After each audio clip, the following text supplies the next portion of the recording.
let's get this out of the way first. For Vibes players, if you like Index Faust and want a stronger Index ID, just like the Index in general, or want a transforming ID like Wild Hunt, Heath, or Dawn-Claire, then yeah, go for it, you should get it, have fun. For meta players, this is shaping up to be a damage first ID with SP or glass cannon shenanigans, and pays off if you can follow your little pager missions. So do with that what you will. Got it? Great. Now the rest of this video is for the folks that enjoy the journey.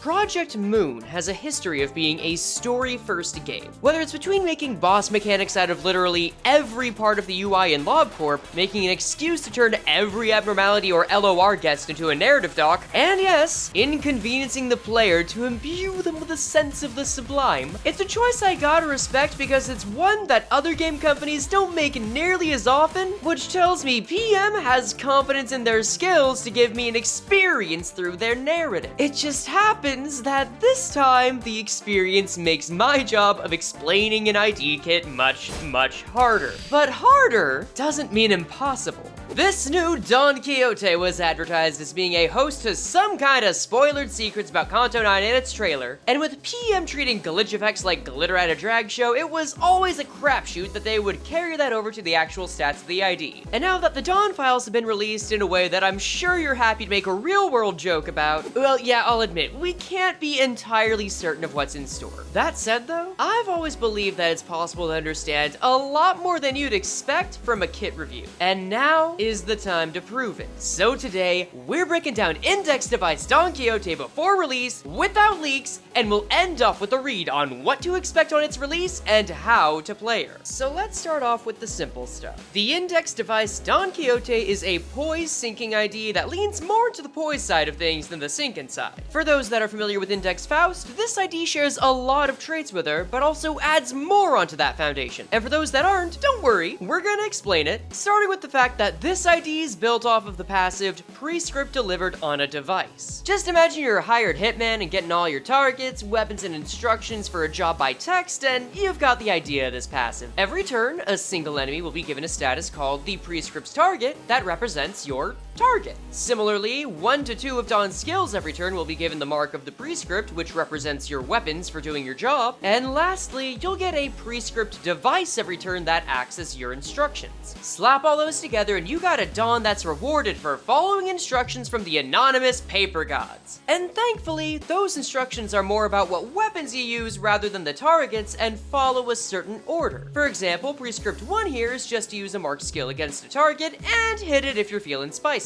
Prescript 2 is about the same, but you're only gonna get credit if you actually hit them. And then Prescript 3 is all about using an Awakening Ego or Burg. Skill 3 with the mark, so you better save that up. And Prescript 4 is to burn and salt the earth of all that lies before you get another DM. Luckily, you won't have to worry about that one since you're basically tenured when you get past Prescript 3. And the reason I say this can be found in the next passive, Will of the Prescript. If Prescript delivered on a device set up your little side quests, this one sets up your performance review and payment. Every time you fulfill a Prescript, you'll get a little reward called Grace of the Prescript. It's a cute little index credit that also comes with a buff to your offense level, and here's your obligatory conversion to Clash Power. And that credit score decides a few things, including what your next Prescript is. This next part will borrow from Faust ID since it's phrased identically in several areas, and frankly, that goes for a lot of Don Quixote's ID. Based on the white-haired black sheep here, the higher your grace, the higher the number of Prescript you get. Now, if you do the task normally, you'll get a little bit of grace and SP for your trouble. But if you say fulfill your Prescript on a marked enemy, you'll get more grace and SP. The main difference here being that since the Prescript you get is based on your grace, doing your job on the marked enemy is the only way to get more grace fast and move on to the next one. Although Dawn does have a secret shortcut that Faust doesn't have, but we'll save that for like last. But in other words, the index IDs we have so far revolve around using the skill they tell you to get grace, offense level, and SP, and doing it on the enemy they tell you to get more of it. In fact, her other passive, the Great Magicked Beeper Knoweth My Desire, leans even harder into it by giving her a damage buff based on grace, and will allow all of her skills to get that 20% extra damage if it's at cap. Hell, as a bonus, she gets extra SP if it hits a Prescript target. But what if we assume for a second you wanted to leave your phone on silent today? Oh, silly basically, that's how you get the consequences. If at turn end, Dawn fails to complete the prescript, she will get karmic consequence. Like with much of this ID, we're going to assume that this is identical to Faust's setup. This is a status that stacks to 100, is applied in increments of 5, and will apply 1 defense level down for every 10 consequence, and 1 fragile for every 20, meaning that with the level to fragile conversion, you can stack about 8 fragiles worth of debuffs on Dawn if you really just want her to suffer the slings and arrows of outrageous fortune. Thankfully though, the prescripts are nice enough to spare your efforts, if not your vocal cords. So if you try to do your little crewmate tasks and the enemy you targeted is absent due to death or phase changes, then they'll know you tried and spare you the consequences. Oh, and getting to max grace will stop you from getting that bad karma too. All the more reason to do your job and hit who you're told to with what you're told to. Except not quite. What I'm describing is Faust's flavor of the index. Dawn's is pretty close to this, but has one extra step. It's this little buff called Unlock. And just like with the prescripts, Dawn gets a version of this based on what her grace is at. This gives her varying levels of defense level and SP every turn based on the tier. It also happens that I wasn't totally honest with you about how the prescripts worked. Sure. Faust's prescripts are all about getting grace, but Dawn's are all based on her level of Unlock. I wanted to keep it simple until we could get to the real deal, but in the end, it's all the same. Do your tasks, get buffs, and get new tasks. And Unlock even determines when she stops being punished with consequences for not doing prescripts, helps the prescript mark find her skill 3 easier, and gives her an extra SP heal if she hits with a designated victim. But then, why does that matter? That's easy. It's gotta do with Dawn going Burg mode. I'm Burg. Which, as you can see, is not the easiest thing to talk about. So I'll save that and the other unknowns for after we go through most of the knowns, yeah? Speaking of which, let's get to her skills. All 3 of Dawn's main skills that we know of are effective at gaining poise count, poise potency, or both when used, and all gain either final or coin power based on Sois, and whether the skill has the funny prescript mark on it. From what we can tell, she does have some sinking application, though 2 of her 3 instances of inflicting sinking count rely on critting. So expect her to be poised first and to be better at stacking sinking potency overall. And if you're wondering why I'm generalizing over all 3 skills, it's because they ultimately serve an early playstyle of building poise, adding a little sinking, and building that index grace and unlock. The skill 3 here being the main exception, where her unlock stage impacts the skill itself. The prescript must be filled anon, which I'm pretty sure means noon, gets final power from Sois and coin power from Mark, plus some extra damage on crit. But with enough unlock, all the coins become unbreakable and deal extra damage. This trait of the skill is a pretty good translation of Faust's skill 3, right down to Dawn getting more poise based on the unlock stage, and dealing extra damage on the final coin. So altogether, we have an ID that's very similar in nature to Index Faust, but happens to have an extra effect sprinkled on top, uses Blunt, and happens to heal SP instead of generating more sinking and poise with her skills. Your playstyle is once again to do your dailies until your job tells you to become egregiously violent like some gacha addict, have all your damage, offense and defense level max, and 3 different methods of generating SP. And with the sin list that lines up beautifully with using Dawn's fluid sac, this already paints a beautiful picture of what the ID is capable of. But unfortunately for us, that picture is about as complete as Don Quixote's remaining family tree. And honey, I don't know about you, but I'm as thirsty for knowledge as a barefoot blood fiend play and fixer in the Dietchi Association, know what I mean? So here's how this is gonna work. There are 4 different areas in this kit that are redacted in some manner. We're going to go over all 4 to figure out what they can be and then use that info to make the regular vision board that always happens at the end of these videos. Again, I can't promise to know exactly what is gonna be out here by the end, but I'm willing to bet that you're gonna know more than you'd expect to. So let's start with the easiest call. This big chunk of egregious redactions, I'd be willing to bet that none of them are passives. Like seriously, you see all the passives on this second page? There are 5 of them suckers. That makes it tied for the greatest number of passives this ID has, which includes Walpurgis IDs. And yeah, while not a guarantee that there won't be a 6th, you're never gonna get anywhere in life by relying on a guarantee. So we go based on evidence and say that this is most likely empowered skills and maybe additional statuses that are hidden by page 2. And while I said there were no guarantees, the thing is we can already tell there's at least one empowered skill in this kit. Cause fun fact I learned today, did you know you can tell what sin a skill uses by looking at the color of the sprite's after image? For instance, you see this orange one on Dawn's first attack in the trailer? Yeah, that shows this is her skill 1. And the dark blue one used afterward is a sign she's using her skill 2,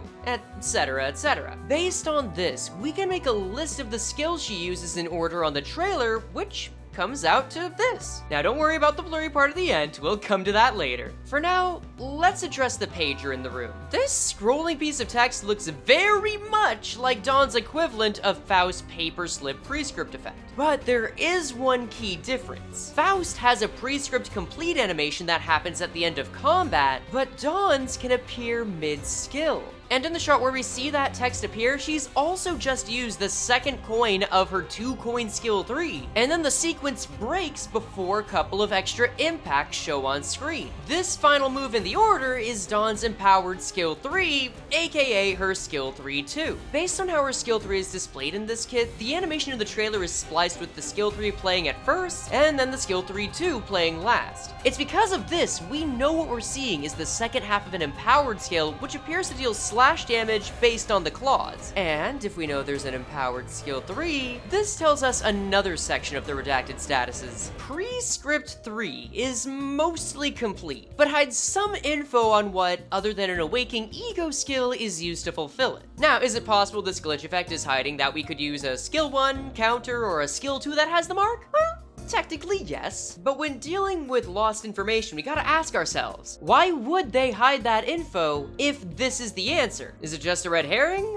Project Moon doesn't do that on purpose. They just historically do not do this with gameplay. Lore in a vacuum may be another story, but with gameplay, even gameplay associated with lore, their choices are made with a reason that's only subverted by the occasional incompetence with balancing. Yeah, sorry to be blunt when we're talking Slash, but that is the history. So what makes the most sense is them hiding something that we can't see on the kit page, which is the empowered skill 3. In other words, Dawn will be able to have access to her empowered skills as soon as she reaches unlock 2. So now that we can act knowing that she has empowered skills and definitely an empowered skill 3, the next step is to understand how she gets it. And the best answer is through unlock. But in the simplest terms, the two largest sections that are omitted are half of page 1 and the unlock passive on page 2. So based on that, it would make sense that the unlock passive would lead her to getting those skills. Oh, and it might also have to do with the fact that there are 3 index proxies in Library of Ruina characters that use unlock and get a passive called Blade Unlocked that gives them access to super moves. So there is a bit of lore that tracks with using unlock to get new skills. In other words, this Don Quixote is meant to follow everything we've mentioned before, to follow the prescripts, to unlock her skills, to get the Blade Unlock status, or just the skills at enough unlock. But then we still have the one mystery area left on the second page. And for the longest time, I wasn't sure what that could possibly be. I checked on the skills that she used in the teaser and there were a strangely large number of skill 3s, so maybe there's a way she could duplicate those? But Faust is the only other ID that shows off skills in her trailer in a similar way, and she also has too many skill 3s in her third slot. It takes a 5-turn rotation to be able to save a skill 3 to get a second one, and that middle slot has only existed for 3 turns. So while there might be something here, this feels like a sign that the trailer was made in a dev account, rather than to try to tease a feature. Beyond that, I checked on what the text in her digital prescript could possibly say, and after several hours of trying to throw her lines into ciphers, all me and several friends could muster is that I'm Burg. Translates to the name of one of the artists that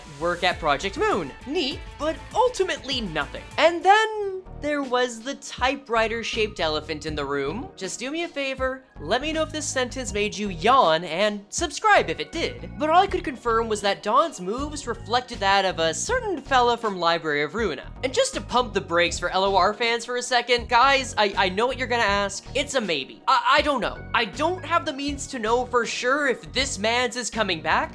Olga and Kim came back as IDs without needing a wallp, so maybe it's possible. But honestly, that's a bit too much to care about right now, because we are somewhere else. However, remembering a certain distorted fella from Library of Ruina got me thinking. We know from several sources, like the LCE event, that distortions will eventually become abnormalities, and you can extract ego gear from those suckers. And we have several IDs that are given these form changes based on either manifesting or using ego, or at least forces that are weirdly similar to ego. Look, I'm not saying that Jan is locked in the Index's basement somewhere and being tortured to extract ego gear. This is just the trail of thought that led me to the gameplay mechanic that makes the most sense. Just hear me out. We're working off the expectation that Dawn has several empowered skills since passives are off the table for these and statuses feel like too much for this page. So I'm willing to bank that if PM is willing to break precedent and hide information, they're willing to break precedent and totally obscure skills even in the trailer. In other words, I have faith that PM won't blatantly lie, but will lie by omission. Following that, IDs that have several empowered skills and aren't relying on other IDs to make use of them either do so by using a currency that they spend to use them or a form change. Due to the nature of the unlock mechanic in Library of Ruina being permanent, this feels more like a form change mechanic than a currency. In other words, more Queen of Hatred Dawn than Manager Dawn. And alongside her, there are only 3 other IDs that meet this criteria: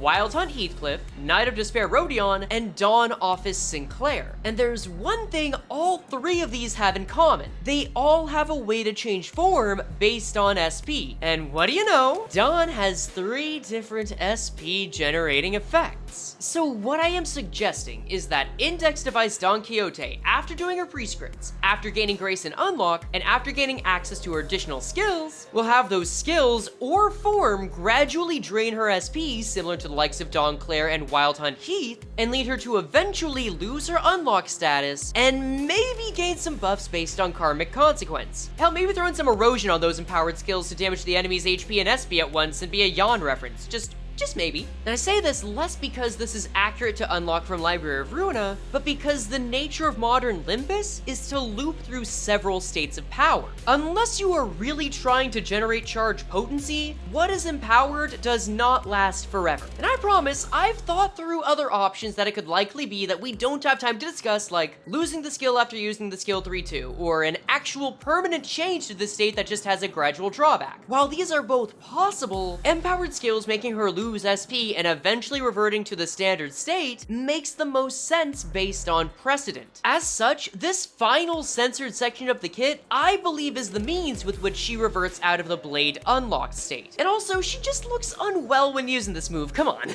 But for those that are still holding out, here's one final piece of proof. Her counter. At first glance, Dawn's counter is a blunt copy of Index Faust counter. It gains shield, gains final power off of her respective buff, and gains less shield based on Karmic Consequence. But it also results in these effects. Dawn gains Unlock 1, she gains Grace of the Prescript, and she gains Karmic Consequence based on how much Grace she gets. When fulfilling a Prescript, Dawn can only gain Grace at the end of a turn, and Dawn can only gain Unlock at the end of a turn when she has Grace. This means she can't make use of Unlock 1 until the start of turn 3. But Dawn can use this counter on turn 1, meaning that she can make use of Unlock by turn 2. Put simply, this counter allows her to speed up her path to getting to her empowered skills. And while this might function as a one-off, all of the precedents in Limbus in the past with extra skills like this follow a power up to power down rotation. So this counter would be pretty helpful if Dawn needs to build up again into the empowered skills at the cost of gaining more Karmic Consequence. This gives the counter more utility and implies that we may give her empowered skills a buff based on how much she has too. Considering that Karmic Consequence is permanent and unlike Faust, this Dawn will have a good reason to intentionally gain Karmic Consequence, she might get a buff based on it too. But that's all I got. Here's the vision board. Let's go from the top. Start by either doing your chores or using your counter to cheat your way into Unlock. Then once you get her to Unlock 2,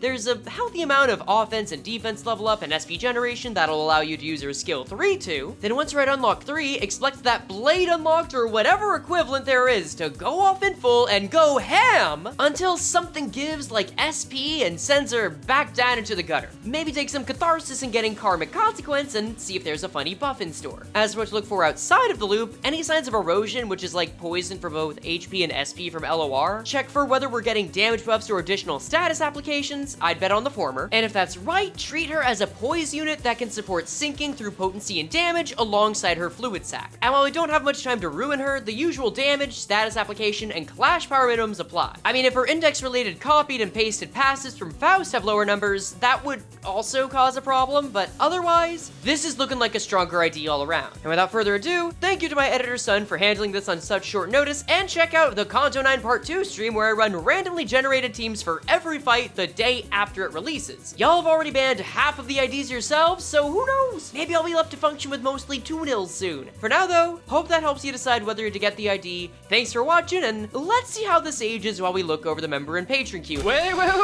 How could we forget the support passive? Now, if this baby's also like Faust and is fueled by one of each of Dawn's heal resources, then it's gonna be a pretty good means for collecting SP very early on in a fight. The damage buff is nice, but what's nicer is the consideration for IDs that might not want SP. Either way, I'm not expecting the buff to be large since it's this controllable, but it's welcome regardless.